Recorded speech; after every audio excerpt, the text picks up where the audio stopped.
வணக்கம். மதிமுகம் செய்திகள். இன்றைய முக்கிய நிகழ்வுகளை பார்ப்பதற்கு முன்பாக தலைப்புச் செய்திகளை பார்க்கலாம். மறைந்த முன்னாள் பிரதமர் வாஜ்பாயின் 101வது பிறந்த நாள். அவரது நினைவிடத்தில் குடியரசுத் தலைவர் திரௌபதி முர்மு, பிரதமர் மோடி உள்ளிட்டோர் மரியாதை. லக்னோ நகரில் 230 கோடி ரூபாய் செலவில் கட்டப்பட்டுள்ள தேசிய நினைவிடம் திறந்து வைத்து பார்வையிட்டார் பிரதமர் மோடி. இந்தியாவில் கிறிஸ்தவர்கள் மீது நடத்தப்பட்ட தாக்குதல். முதலமைச்சர் மு.க. ஸ்டாலின், வைகோ உள்ளிட்டோர் கண்டனம். தேமுதிகவுக்கு 6 சீட் ஒதுக்கப்படுவதாக தகவல் கொடுத்த கட்சிக்கு அழிவு காலம் தொடங்கிவிட்டது. பிரேமலதா விஜயகாந்த் ஆவேசம். தமிழகத்தில் அடுத்த 7 நாட்களுக்கு மிதமான மழைக்கு வாய்ப்பு. சென்னை வானிலை ஆய்வு மையம் தகவல்.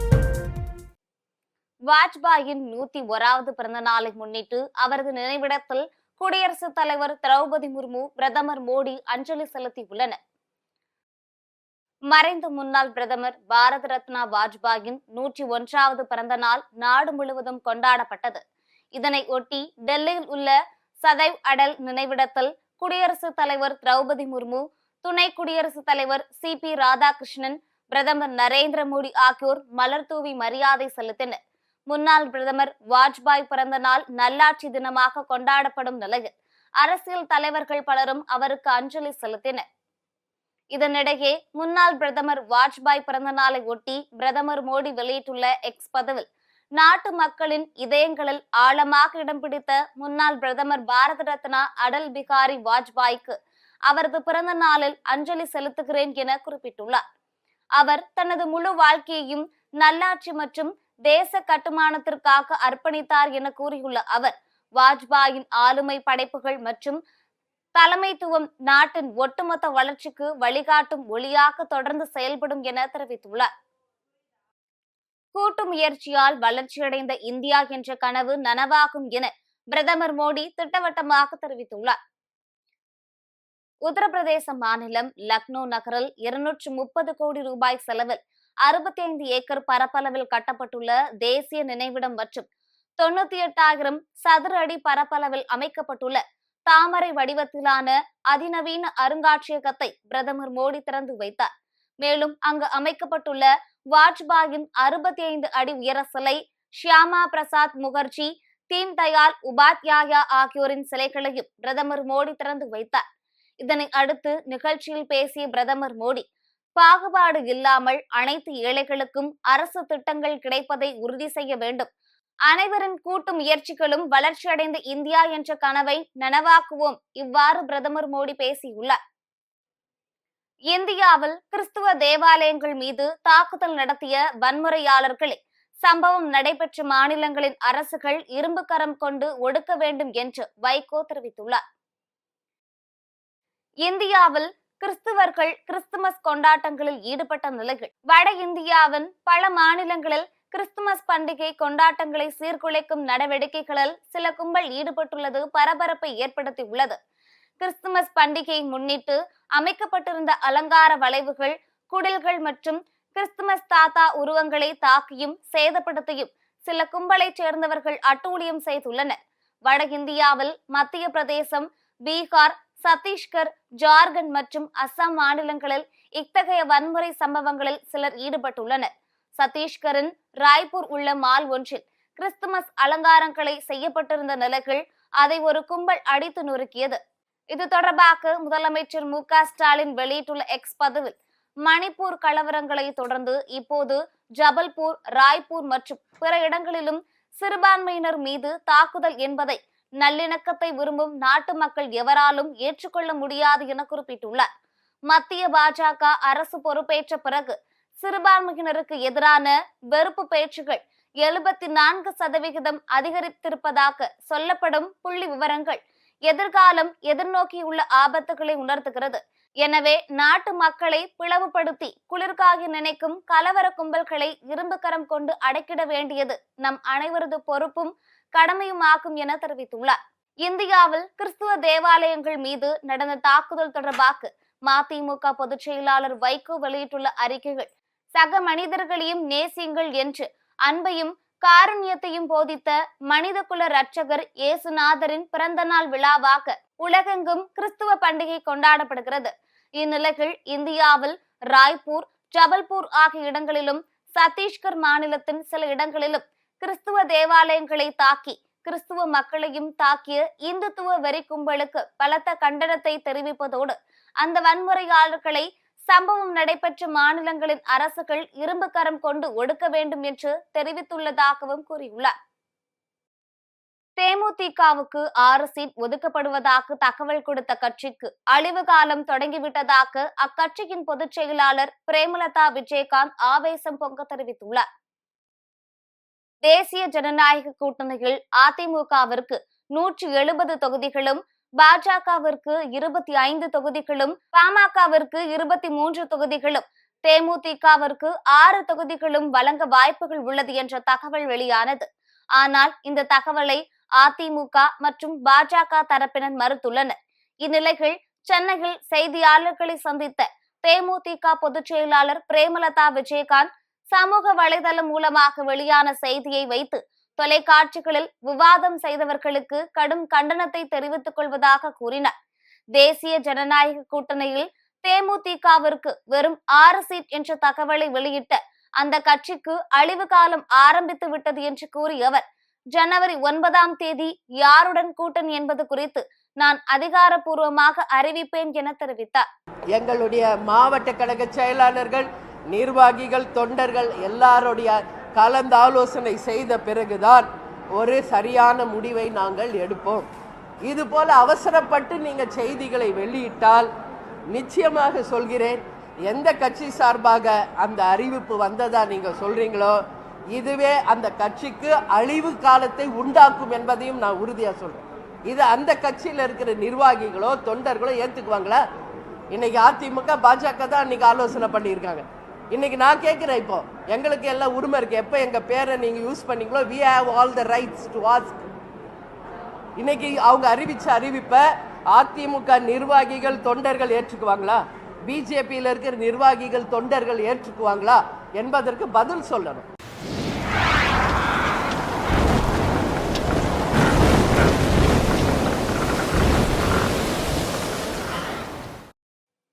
தமிழகத்தில் அடுத்த 7 நாட்களுக்கு மிதமான மழைக்கு வாய்ப்புள்ளதாக சென்னை வானிலை ஆய்வு மையம் தெரிவித்துள்ளது. இது தொடர்பாக வானிலை ஆய்வு மையம் வெளியிட்டுள்ள செய்திக்குறிப்பில், தென்கிழக்கு அரபிக்கடல் மற்றும் அதனை ஒட்டிய தெற்கு கேரள பகுதிகளின் மேல் நிலவும் வளிமண்டல கீழடுக்கு சுழற்சி காரணமாக 26ஆம் தேதி தமிழகத்தில் ஓரிரு இடங்களிலும், புதுவை மற்றும் காரைக்கால் பகுதிகளிலும் லேசானது முதல் மிதமான மழை பெய்யக்கூடும். அதிகாலை வேளையில் ஓரிரு இடங்களில் லேசான பனிமூட்டம் காணப்படும் என கூறப்பட்டுள்ளது.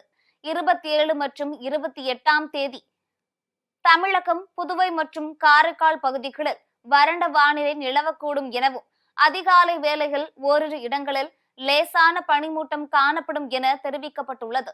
29 மற்றும் 30 ஆகிய தேதிகளில் தென் கடலோர தமிழகம் மற்றும் டெல்டா மாவட்டங்களில் ஓரிரு இடங்களிலும், காரைக்கால் பகுதிகளிலும் லேசானது முதல் மிதமான மழை பெய்யக்கூடும் என, ஏனைய தமிழகம் மற்றும் புதுவையில் வறண்ட வானிலை நிலவக்கூடும் என கூறப்பட்டுள்ளது.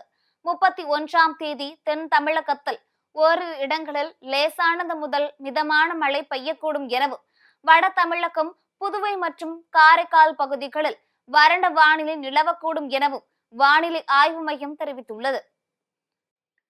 கடலூர் மாவட்டம் திட்டக்குடி அருகே 2 கார்கள் மீது அரசு பேருந்து மோதிய விபத்தில் 9 பேர் பரிதாபமாக உயிரிழந்தனர்.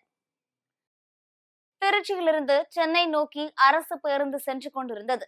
இந்நிலையில் கடலூர் மாவட்டம் எழுத்தூர் பகுதி அருகே சென்ற போது பேருந்தின் முன்பக்க டயர் வெடித்துள்ளது.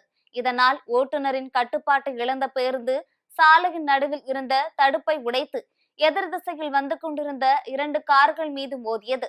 இந்த விபத்தில் 2 கார்களில் பயணம் செய்த 7 பேர் சம்பவ இடத்திலேயே உயிரிழந்தனர். மேலும் இந்த விபத்தில் பலர் காயமடைந்தனர். தகவல் அறிந்து சம்பவ இடத்திற்கு சென்ற போலீசார் மற்றும் மீட்பு குழுவினர் இறந்தவர்களின் உடல்களை மீட்டனர். மேலும் காயமடைந்தவர்களை மீட்டு மருத்துவமனையில் அனுமதித்தனர். இதனால் சென்னையில் இருந்து திருச்சி செல்லும் தேசிய நெடுஞ்சாலையில் போக்குவரத்து கடுமையாக பாதிக்கப்பட்டது. இந்நிலையில் சிகிச்சை பெற்ற 2 பேர் உயிரிழந்த நிலையில் பலி எண்ணிக்கை 9ஆக அதிகரித்துள்ளது. இந்நிலையில் இந்த விபத்து தொடர்பாக அரசு பேருந்தின் ஓட்டுநர் தாகா அலி மீது 4 பிரிவுகளின் கீழ் வழக்கு பதிவு செய்த ராமநத்தம் போலீசார் அவரை இன்று கைது செய்து விசாரணை நடத்தி வருகின்றனர். இந்நிலையில் இச்சம்பவம் தொடர்பாக முதலமைச்சர் மு.க.ஸ்டாலின் வெளியிட்டுள்ள அறிக்கையில் கடலூர் மாவட்டம் திட்டக்குடி அருகே 2 கார்கள் மீது அரசு பேருந்து மோதிய விபத்தில் 9 பேர் உயிரிழந்த துயரகரமான செய்தியை கேட்டு மிகுந்த அதிர்ச்சியும் வேதனையும் அடைந்தேன் என குறிப்பிட்டுள்ளார். இந்த விபத்தில் பலத்த காயமடைந்து அரசு மருத்துவமனைகளில் சிகிச்சை பெற்று வரும் 2 குழந்தைகள் உட்பட 4 பேருக்கும் சிறப்பு சிகிச்சை அளிக்கவும் உத்தரவிட்டுள்ளதாக கூறியுள்ள அவர், இந்த விபத்தில் உயிரிழந்தவர்களின் குடும்பத்தினருக்கும் அவர்களது உறவினர்களுக்கும் எனது ஆழ்ந்த இரங்கலையும் ஆறுதலையும் தெரிவித்துக் கொள்வதோடு உயிரிழந்தவர்களின் குடும்பத்தினருக்கு தலா 3 லட்சம் ரூபாயும், பலத்த காயமடைந்து மருத்துவமனைகள் சிகிச்சை பெற்று வருபவர்களுக்கு தலா 1 லட்சம் ரூபாயும் முதலமைச்சரின் பொது நிவாரண நிதியிலிருந்து வழங்க உத்தரவிட்டுள்ளதாக தெரிவித்துள்ளார். கர்நாடகாவில் சொகுசு பேருந்து மீது லாரி மோதியதால் ஏற்பட்ட தீ விபத்தில் 17 பேர் உடல் கருகி பரிதாபமாக உயிரிழந்தனர். கர்நாடக மாநிலம் பெங்களூருவில் இருந்து கோகர்நாவுக்கு சொகுசு பேருந்து ஒன்று பயணிகளை ஏற்றிக்கொண்டு சென்று கொண்டிருந்தது. அதிகாலை நேரத்தில் சித்தர்துர்கா அருகே தேசிய நெடுஞ்சாலையில் வந்து கொண்டிருந்த போது எதிர் திசையில் வந்த லாரி ஓட்டுநரின் கட்டுப்பாட்டை இழந்து சாலைகளுக்கு நடுவில் அமைந்துள்ள தடுப்புச் சுவரையும் தாண்டி சொகுசு பேருந்து மீது பயங்கரமாக மோதி விபத்துக்குள்ளானது. இந்த விபத்தில் பேருந்து மற்றும் லாரி இரண்டும் தீப்பிடித்து எரிந்தது. துரதிர்ஷ்டவசமாக பேருந்துக்குள் சிக்கியிருந்த பலரால் வெளியே வர முடியாத சூழல் ஏற்பட்டது. இந்த கோர விபத்தில் 17 பேர் உடல் கருகி பரிதாபமாக உயிரிழந்தனர். விபத்தில் சிக்கிய சிலர் படுகாயங்களுடன் மீட்கப்பட்டு மருத்துவமனையில் சிகிச்சை பெற்று வருகின்றனர். இந்த விபத்து குறித்து அதிகாரிகள் விசாரணை நடத்தி வருகின்றனர். இந்த நிலையில் கர்நாடகா பேருந்து விபத்தில் உயிரிழந்தவர்கள் குடும்பத்தினருக்கு பிரதமர் நரேந்திர மோடி ஆழ்ந்த இரங்கல் தெரிவித்துள்ளார். இது தொடர்பாக பிரதமர் மோடி வெளியிட்டுள்ள எக்ஸ் பதிவில், கர்நாடகாவின் சித்ரதுர்கா மாவட்டத்தில் ஏற்பட்ட விபத்தில் உயிரிழந்தவர்களுக்கு ஆழ்ந்த வருத்தம் தெரிவிக்கிறேன் எனவும், தங்கள் அன்புக்குரியவர்களை இழந்தவர்களுக்கு இரங்கல்கள் எனவும் குறிப்பிட்டுள்ளார். காயமடைந்தவர்கள் விரைவில் குணமடையட்டும் என கூறியுள்ள அவர், இறந்தவர்களின் நெருங்கிய உறவினர்களுக்கு பிரதமரின் தேசிய நிவாரண நிதியிலிருந்து 2 லட்சம் ரூபாய் நிவாரண தொகை வழங்கப்படும் எனவும், காயமடைந்தவர்களுக்கு 50,000 ரூபாய் வழங்கப்படும் எனவும் தெரிவித்துள்ளார்.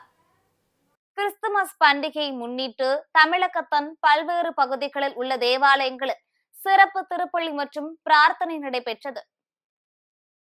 இயேசு கிறிஸ்து பூமியில் அவதரித்த நாளை கிறிஸ்துமஸ் பெருவிழாவாக கிறிஸ்தவர்கள் கொண்டாடி வருகின்றனர். அதன்படி உலகம் முழுவதும் கிறிஸ்துமஸ் திருநாள் வெகு சிறப்பாக கொண்டாடப்பட்டது. வேலூரில் உள்ள விண்ணேற்பு அன்னை ஆலயத்தில் கிறிஸ்துமஸ் விழாவை முன்னிட்டு சிறப்பு திருப்பலி நடைபெற்றது. முன்னதாக ரோமன் கத்தோலிக்க மறைமாவட்ட பேராயர் அம்ப்ரோஸ் பச்சமுத்து தலைமையில் ஏராளமான கிறிஸ்தவர்கள் கிறிஸ்து பிறப்பு குறித்த பாடல்களை பாடியவாறு ஊர்வலமாக சென்றனர். தொடர்ந்து இயேசு குழந்தையாக பிறந்ததை அறிவித்து இயேசு சொரூபத்தை காட்டியும் கிறிஸ்துமஸ் தினத்தில் பிறந்த குழந்தையை காட்டியும் கிறிஸ்தவ மக்கள் மகிழ்ச்சியை வெளிப்படுத்தினர். இதேபோல் வேலூர் CSI மத்திய பேராலயத்திலும் கிறிஸ்துமஸ் விழா சிறப்பாக கொண்டாடப்பட்டது. மயிலாடுதுறையில் உள்ள பழமை வாய்ந்த புனித பிரான்சிஸ் சவேரியார் ஆலயத்தில் கிறிஸ்துமஸ் விழாவை முன்னிட்டு சிறப்பு திருப்பலி மற்றும் பிரார்த்தனை நடைபெற்றது. முன்னதாக ஆலயத்தின் முன்பு பிரம்மாண்டமான கொட்டகை அமைக்கப்பட்டு இயேசு பிரான் உயிர்த்தெழும் காட்சி நடைபெற்றது. மயிலாடுதுறை மறைவட்ட அதிபர் பேரூர் திரு தார்சிஸ் ராஜ் தலைமையில் அருட்தந்தையர்கள் இணைந்து நள்ளிரவு நிறைவேற்றிய திருப்பலியில் உலக அமைதிக்காகவும் சமத்துவம் மற்றும் சகோதரத்துவம் வேண்டியும் கிறிஸ்தவர்கள் பிரார்த்தனையில் ஈடுபட்டனர். திருப்பூர் மாவட்டம் தாராபுரம் புனித ஞான பிரகாசர் ஆலயத்தில் ஃபாதர் ஜார்ஜ் தனசேகர் தலைமையில் சிறப்பு திருப்பலி மற்றும் பிரார்த்தனை நடைபெற்றது. அப்போது நள்ளிரவு 12 மணிக்கு இயேசு கிறிஸ்து பிறந்த நற்செய்தியை ஃபாதர் ஜார்ஜ் தனசேகர் அறிவித்தார். அதனைத் தொடர்ந்து கிறிஸ்தவர்கள் இயேசு கிறிஸ்துவை புகழ்ந்து பாடல்கள் பாடியும் இசை முழங்க வழிபாடுகள் நடத்தியும் கிறிஸ்துமஸ் விழாவை கொண்டாடினர். பின்னர் கேக் வெட்டி ஒருவருக்கு ஒருவர் பகிர்ந்து கொண்டனர். இதனை முன்னிட்டு தேவாலயம் முழுவதும் வண்ண விளக்குகளால் அலங்கரிக்கப்பட்டிருந்தது. அமெரிக்காவின் 20 அம்ச திட்டத்தை ஏற்பதாக ஜெலன்ஸ்கி அறிவித்துள்ளார். ரஷ்யா உக்ரைன் போரை நிறுத்த அமெரிக்க அதிபர் ட்ரம்ப் தீவிர முயற்சி மேற்கொண்டு வந்தார். இந்நிலையில் அமெரிக்கா தயாரித்த 20 அம்ச திட்டம் கொண்ட அமைதி ஒப்பந்தத்தில் பெரும்பாலானவற்றை உக்ரைன் ஏற்றுக்கொண்டது. அதில் உக்ரைனின் இறையாண்மை உறுதி செய்யப்படும். இதனை அனைத்து தரப்பும் கையெழுத்து மூலம் உறுதி செய்யப்படும். இது ரஷ்யாவுக்கும் உக்ரைனுக்கும் இடையே ஒரு முழுமையான மற்றும் நிபந்தனையற்ற ஆக்கிரமிப்புக்கு எதிரான ஒப்பந்தம் ஏற்படுத்தப்படும் என்பது போன்ற அம்சங்கள் குறிப்பிடப்பட்டுள்ளன. இன்னும் சில பிராந்திய பிரச்சனைகள் மட்டுமே விவாதிக்கப்படாமல் நிலுவையில் உள்ளன. எனவே இதை உக்ரைன் அதிபர் ஜெலன்ஸ்கி ஏற்றுக்கொண்டு உள்ளார். அமெரிக்கா மற்றும் உக்ரைன் ஏற்றுக்கொண்ட நிலையில் அந்த ஒப்பந்தம் ரஷ்யாவுக்கு அனுப்பி வைக்கப்பட்டுள்ளது. மீண்டும் தலைப்புச் செய்திகள். மறைந்த முன்னாள் பிரதமர் வாஜ்பாயின் 101வது பிறந்த நாள். அவரது நினைவிடத்தில் குடியரசுத் தலைவர் திரௌபதி முர்மு, பிரதமர் மோடி உள்ளிட்டோர் மரியாதை. லக்னோ நகரில் 230 கோடி ரூபாய் செலவில் கட்டப்பட்டுள்ள தேசிய நினைவிடம் திறந்து வைத்து பார்வையிட்டார் பிரதமர் மோடி. இந்தியாவில் கிறிஸ்தவர்கள் மீது நடத்தப்பட்ட தாக்குதல். முதலமைச்சர் மு.க. ஸ்டாலின், வைகோ உள்ளிட்டோர் கண்டனம். தேமுதிகவுக்கு 6 சீட் ஒதுக்கப்படுவதாக தகவல் கொடுத்த கட்சிக்கு அழிவு காலம் தொடங்கிவிட்டது. பிரேமலதா விஜயகாந்த் ஆவேசம். தமிழகத்தில் அடுத்த 7 நாட்களுக்கு மிதமான மழைக்கு வாய்ப்பு. சென்னை வானிலை ஆய்வு மையம் தகவல். இத்துடன் செய்திகள் நிறைவடைந்தன. மீண்டும் செய்திகள் காலை 8 மணிக்கு. மேலும் செய்திகளை தெரிந்து கொள்ள மதிமுகம் பிரைம் யூடியூப் தளத்தில் இணைந்திருங்கள்.